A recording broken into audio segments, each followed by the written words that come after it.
What up? It's Will here with the Slowpitch Bat Bros, and today we're doing a little exit velo testing. So I got 3 ASA bats here. I realize there's a lot of other ASA bats, but we got 3. This is gonna be a fun comparison. We got a Miken, we got a Worth, and we got a DeMarini. So let's check these out. We're gonna use same balls, pretty average conditions today. Let's check these out. Alrighty, so we got 3 of the best USA/ASA bats of the year so far right here. We got on top the DeMarini Dale Brungart signature model. This is going to be a 2021 Nautilus with a full ounce end load on it. Really solid bat, has a ton of juice. We got the Miken Freak Primo Supermax, really sick looking bat, full ounce end load, 14-inch barrel, mega sweet spot.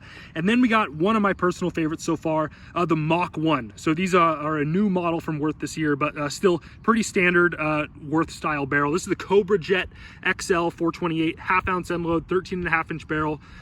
Awesome bats, guys. The conditions out here today, it's about room temperature. There hardly isn't any wind at all. We're using the same balls for everything. Pretty controlled environment. I'm feeling fresh today, not too worn out or nothing. So let's hit these off the tee, see what kind of exit velos we're getting, and how these 3 bats compare to each other.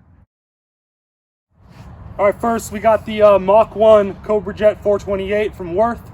Half ounce end load, 13.5-inch barrel.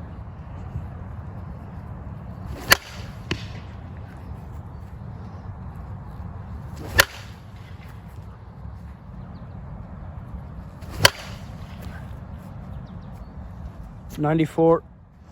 All right, next we got the DeMarini Dale Brungart ASA Nihilist, USA technically, whatever.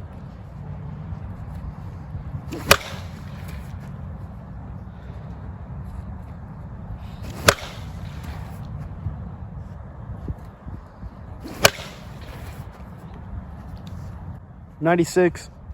Shit, really? All right, and then we got the Miken Freak Primo Supermax. It's gonna be a big old 14-inch barrel.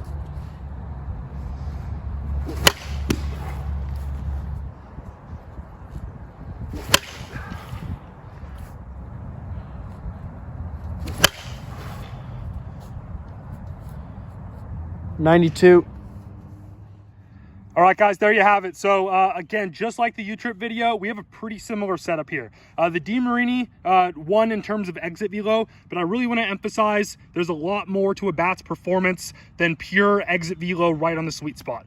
Sweet spot itself, how big the sweet spot is, I think that's one of the single most important factors when it comes to a slow pitch bat. So the DeMarini right on the sweet spot, straight up had the hottest performance. I think one other aspect of it, like for a full ounce end load, any end load on a DeMarini swings so light. Like honestly, I think their bats swing quite a bit lighter than listed compared to like a Worth and a Miken, and especially like an Easton. Those swing pretty dang heavy.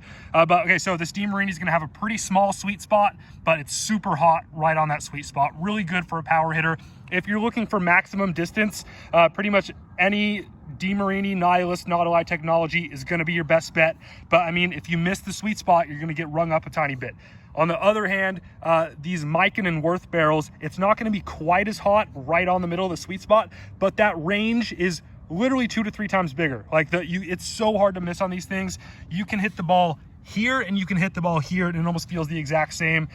Really impressive sweet spots on these Miken and Worth barrels. So it really depends on what you want. If you're already a guy that can hit the ball out of the yard with ease, like you should get a bat with a bigger sweet spot, because that's going to increase your consistency and frequency of hitting the ball out of the yard and barreling up balls. But if you're a guy that needs that extra help, maybe needs that extra 10-20 feet, and it's really important for you to hit tanks, I mean, that DeMarini smaller sweet spot, really hot sweet spot is going to be your best bet. So hope this helped, guys. I understand, you know, this isn't a perfectly controlled environment, but I try to keep everything as consistent as possible. Appreciate you hanging out. If you like the video, drop a like, subscribe to the channel. See you guys next time.